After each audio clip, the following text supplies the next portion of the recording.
Hey guys, welcome back to my channel, or welcome to my channel if you guys are new. Today's video is going to be the long-awaited how I sanitize my kit video. I did make this video when I first started on YouTube. I think it was probably maybe one of the first 5 videos that I uploaded, so it's pretty old. It is in my makeup kit playlist in case you guys haven't checked it out. Since I've gained a ton of subscribers since then, I have wanted to make an updated video of this for a really long time, and I felt like today was the day. If you're a makeup artist that wants to learn how to use your products hygienically and also how to sanitize your kit, then definitely keep on watching. I'm going to act like you absolutely know nothing about sanitation or hygiene or anything, and I'm basically just going to be starting at the beginning and then working my way up from there. Before you even start diving into your kit, you want to make sure that you first sanitize your hands. And yes, I know this is a very basic step and I feel like it's kind of a no-brainer for people, but for those that are just starting off in makeup artistry, you definitely do need to wash your hands. If you travel for your job, you may not have a source of running water. For instance, on film and television sets, sometimes they can be outside in the middle of the woods and you may not have anything around you to wash your hands. So a very important product to have with you is hand sanitizer.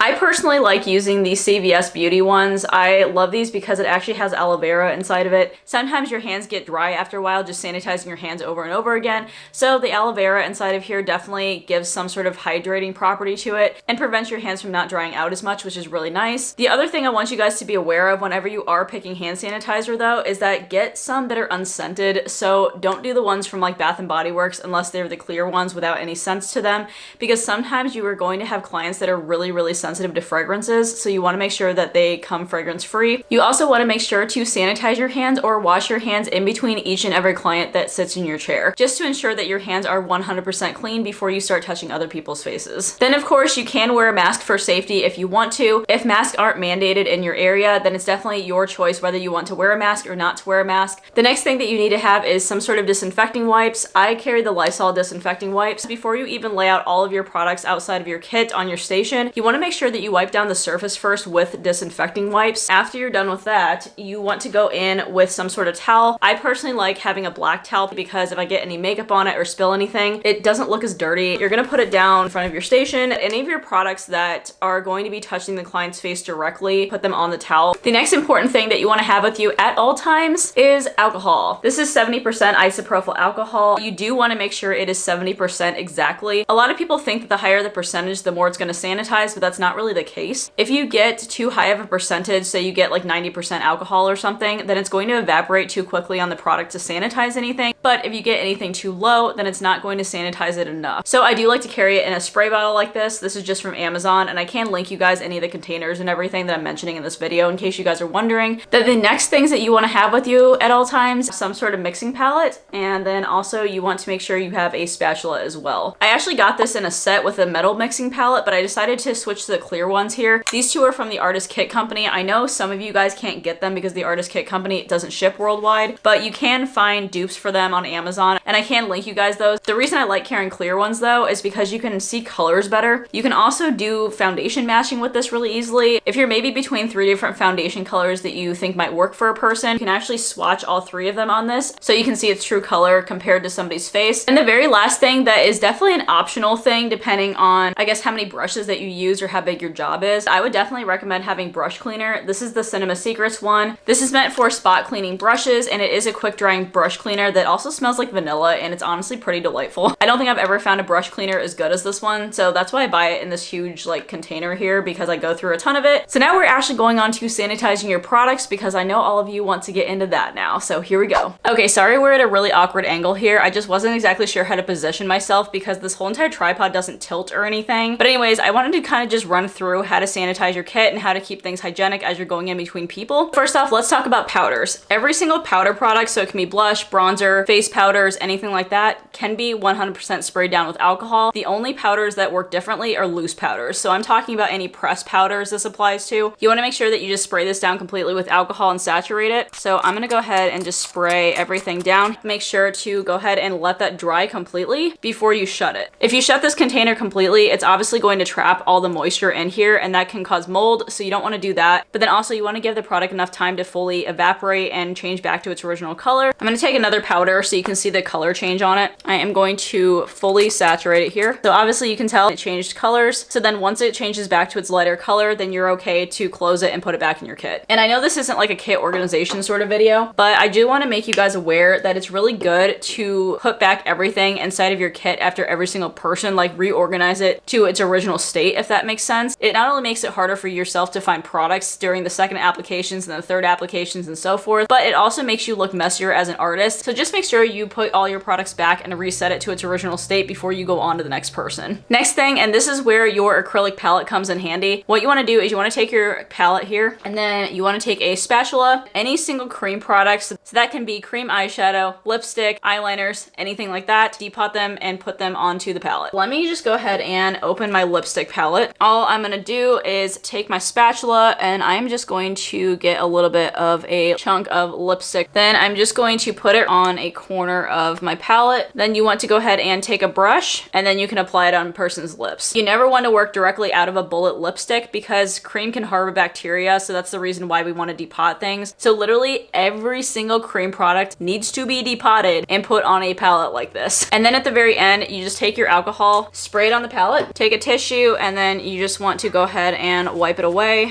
And then that way your palette is sanitized. Then you also want to take your spatula with that cream product on it, spray that down with alcohol, and then also remove that with a tissue as well. Next, I want to talk about a very important topic, and that is disposables. So I actually got this box off of Amazon. It's a fishing tackle box that you use for fishing lures usually. Do not ever buy your disposables from like a beauty supply store or anything. Just to let you know, you're literally going to be like paying $10 for 20 different applicators when you can get about 500 applicators for about $5 on Amazon. Buy them in bulk from Amazon. It'll save you a ton of money, I promise. Okay, I'm gonna try not to like tip this over too much, but the applicators that I carry are these regular mascara wands here. I like the pink tip ones. The reason I like these instead of the black ones is because when you dip in a black mascara, you can actually see if the mascara gets coated all the way on the actual applicator. I also have these eyeliner applicators. You can technically use them for actual eyeliner, but I think these are pretty flimsy for eyeliner applicators. I like using them to reapply lash glue. So if somebody's eyelashes lift, you wanna make sure you go in with applicators. I'll cover that a little bit later. Then I also do have doe foots here, and these are for obviously lip glosses, but they can also be used for concealers too. We'll touch on that. And then I also do carry these guys too. These are technically brow spoolies. I like these to not only apply eyebrow gel, but I also use these for bottom lash mascara. You know when you were a child and your mom told you never to share mascara with other people? Yeah, this is the reason. Since we can't really scoop out mascara, you never want to use the actual applicator itself, because if you use the same applicator on people and you start dipping it inside the container again, all sorts of weird bacteria is going to happen inside of the container and you're cross-contaminating it. So you want to use mascara applicators, dip it in, make sure it is coated all the way, and then you basically want to start applying. So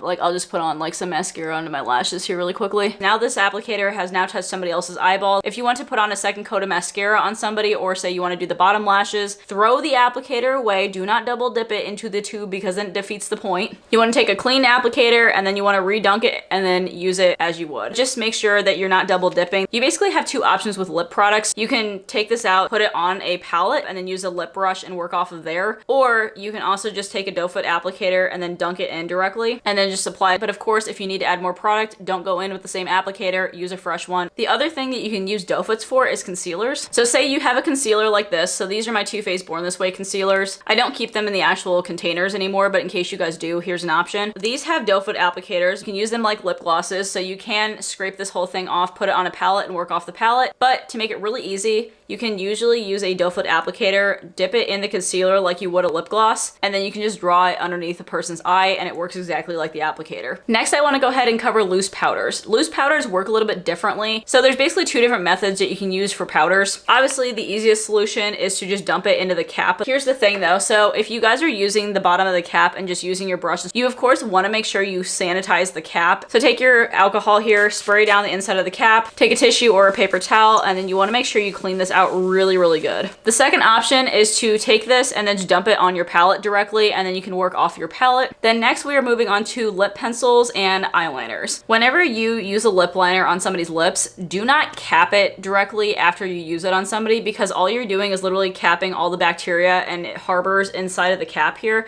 So just make sure you leave it uncapped once you're done using it on somebody and just lay it on your station. That's why you have the towel. So say you used it on somebody. You want to take your alcohol alcohol, spray it down. Then you want to take a pencil sharpener. Then you obviously are sharpening your pencil. Then after it's all sharpened, you want to make sure you spray it down one more time, let it dry, and then you can cap it back up again. Then what you want to do is you want to empty your pencil sharpener, and then you want to just spray the inside of the pencil sharpener down with alcohol and let that dry.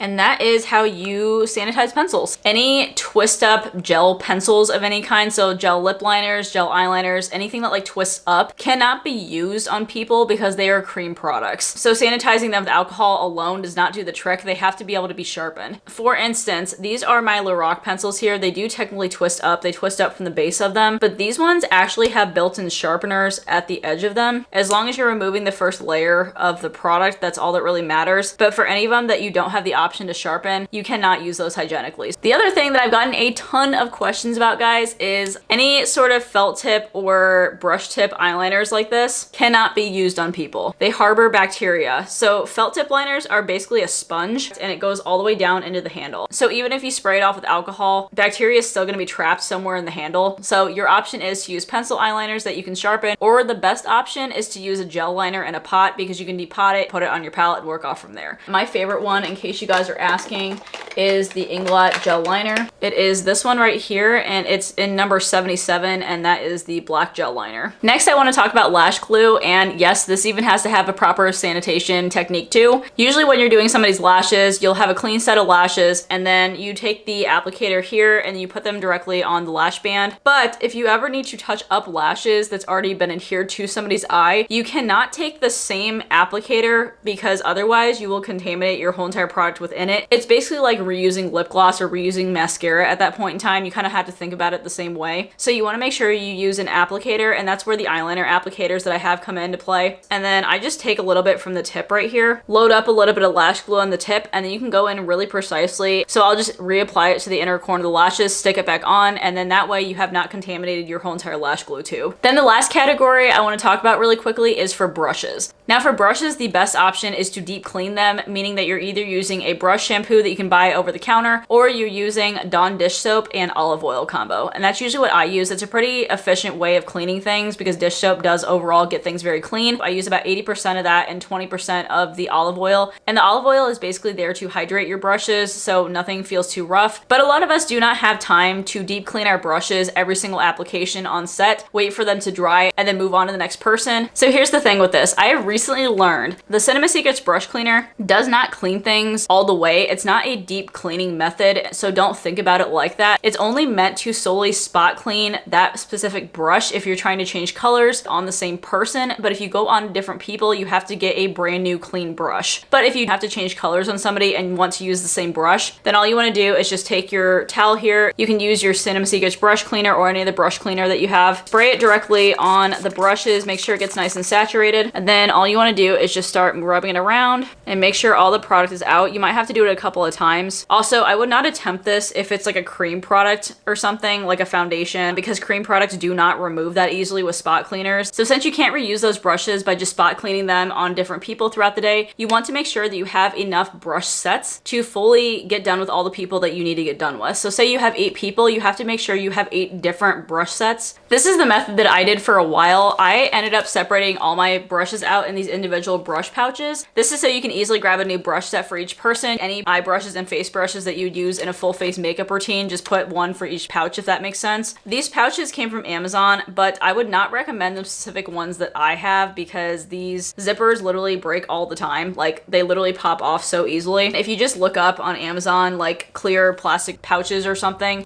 similar should come up, but again, I wouldn't recommend these specifically. And then option number 2 is just having a brush belt or some sort of brush container that literally you can put as many brushes as you need to for all the people that you're doing that day, so you don't have to reuse any of your brushes. I personally just got the Big Brush Buddy combo right here. It includes the Big Brush Buddy that sits inside here, and then this is the caddy that's around it. It has like a bunch of pockets and whatnot. It holds so many brushes. I can literally probably bust out about 10 faces with this pouch right here, and I won't have to repeat any of my brushes. I also forgot to note that you cannot hygienically use sponges of any kind. You just can't sanitize these guys all the way, even if you use soap and water. If you feel like you can't work without these, you're going to either have to gift them to your clients or just throw them away after each use. It is kind of wasteful that way, but I have found that on shopmissa.com They do sell these guys for about $1 a piece, and they are very good quality. Otherwise, you can go in with disposable wedges like this one, and I usually get these from CVS Beauty. They're from the Beauty 360 line, and I really like those a lot. That is about it for the sanitation video. If you guys have any questions, definitely leave those in the comments down below. I would definitely love to elaborate on anything that I talked about in this video. If you guys did enjoy the video or you found it helpful, definitely go ahead and give me a big thumbs up on this video,